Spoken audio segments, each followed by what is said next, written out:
Can you imagine waking up every single day with an unstoppable desire to study? Right now, you're probably thinking, that's impossible. I hate studying. And that's exactly the point. The truth is, your brain was designed to love learning, but until now you've been using the wrong, boring, exhausting methods. Nobody ever taught you how to study in a way that feels natural, exciting, and rewarding. What if I told you that there are study techniques backed by neuroscience that can completely change the way you experience learning? Think about it. Why do some people seem to study less and achieve more while others spend endless hours staring at the book, making no progress and feeling miserable? The difference isn't intelligence. It's strategy. It's psychology. It's knowing how to hack your own brain. In this video, I'm going to reveal how to study without boredom, without procrastination, and with genuine motivation. Yes, genuine motivation. Not the fake, short-lived boost you get from watching a motivational reel, but real, long-lasting energy to study. Stay with me, because the next few minutes could radically change your mindset and your entire approach to learning. You're going to discover proven psychological tricks that will make studying faster, easier, and even enjoyable. So forget the excuses, drop the laziness, and stay until the end, because after this, studying will never be the same again. Let's start with something powerful. Emotional anchoring. Have you ever heard a song and instantly remembered a specific moment of your life? Maybe a breakup, a trip, a childhood memory. That's not random. It's your brain creating an emotional anchor. And here's the first hack.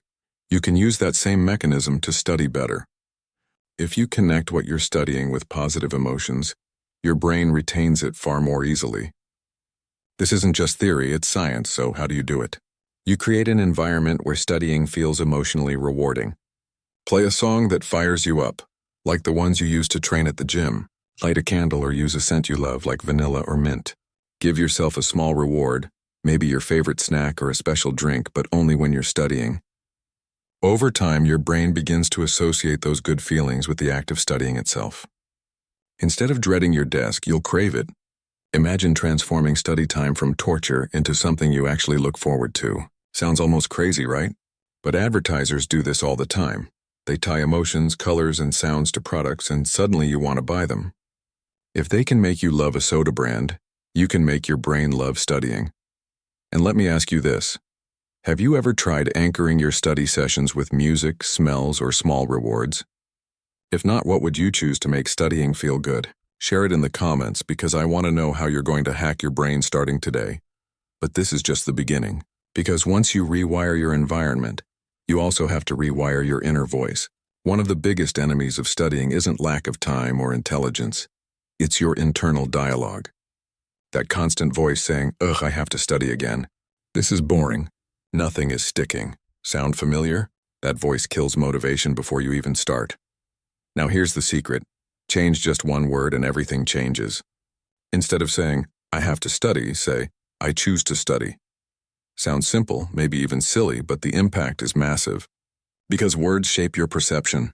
"I have to" makes you a victim of obligation, someone being forced into something you don't want.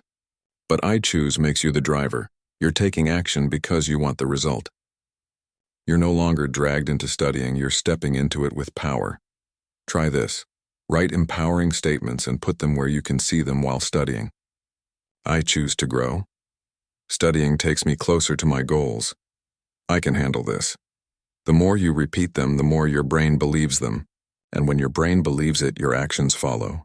This is the psychology of self-talk. It's not magic, it's mental training. Think about it. A person stuck in "I have to" lives in constant frustration. A person living in "I choose" lives in power. And that power is addictive because it makes you feel in control of your life. So let me ask you, are you stuck in the "I have to" cycle? Or are you ready to shift into "I choose"? Be honest with me in the comments, because acknowledging that shift might be the first real step toward your new identity as a disciplined learner. Now, let's take this mental switch and supercharge it with a technique used by elite athletes around the world: active visualization. Before big competitions, athletes don't just train their bodies, they train their minds.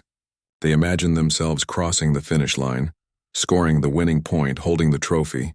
And you can use that same technique for studying. Here's how. Before you begin, close your eyes for a few minutes. Picture yourself finishing your study session. Feel the calm, the pride, the relief. Imagine handing in that paper with confidence, answering exam questions with clarity, or seeing your name on the acceptance list. The clearer and more emotional the picture, the stronger the effect. Because when you create that mental image, your brain releases dopamine, the chemical of pleasure and motivation. You're literally wiring your brain to crave the act of studying because it sees the reward before it even happens. And here's an advanced trick. Pair your visualization with deep breathing. Take a few slow, intentional breaths.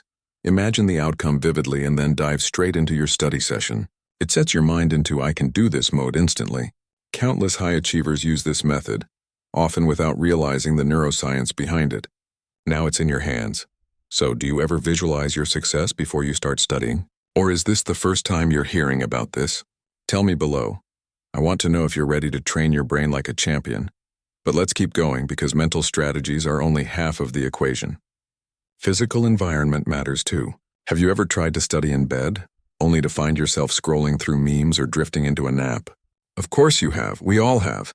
And that happens because your brain associates spaces with habits. If your body is in rest mode, your mind follows. That's why studying in bed almost always ends in distraction. Here's the solution: the uncomfortable chair method. Choose a place that your brain doesn't associate with relaxation. It could be a firm chair, a tidy desk, a space with zero distractions. That becomes your sacred study zone. The moment you sit there, your brain knows it's time to focus. You're training your brain to enter study mode automatically, just like flipping a switch. It's not torture, it's training. You can reinforce this with anchors: a specific water bottle you only use for study time, a visual timer, or a playlist reserved exclusively for focus. Over time, these cues create such a strong association that simply sitting in that chair triggers concentration. Think of it like programming your brain's operating system. Now let me challenge you.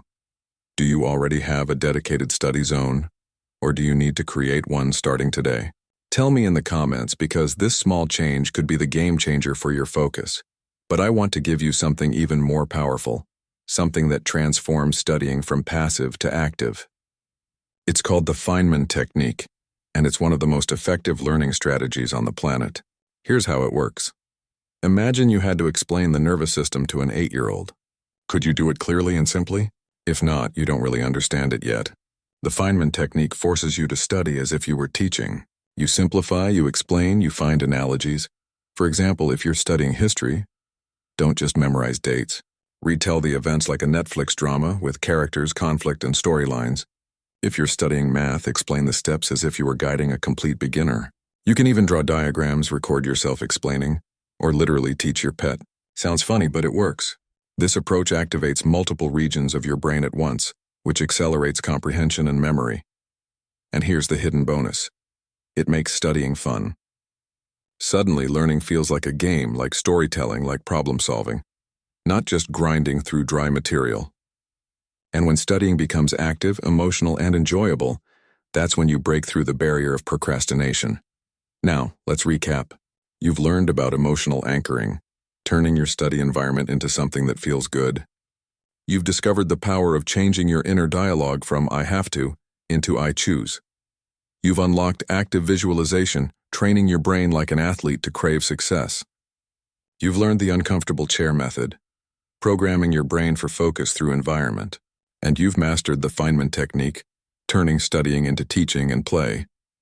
But the real question is, what are you going to do with all of this? Are you going to keep waiting for motivation to magically appear? Or are you finally going to take control, train your brain, and make studying your superpower? You're no longer a victim of laziness. You now have concrete strategies backed by psychology and neuroscience. If you start tomorrow, or better yet today, you'll begin to feel the shift. So close your eyes right now and picture your most disciplined, focused, productive self. Do you like what you see? That version of you isn't far away. All it takes is applying these hacks consistently. Build your emotional environment. Change your words. Visualize your success. Commit to your study chair. Teach what you learn. None of this is theory, it's practice, and you have the power to start now. So tell me, which of these hacks are you going to apply first? Which one resonated with you the most? Share it in the comments, because I love reading your experiences. And if you're serious about mastering your mind and studying smarter, make sure to like this video, subscribe to the channel, and turn on the bell so you don't miss what's coming next. Because this is only the beginning.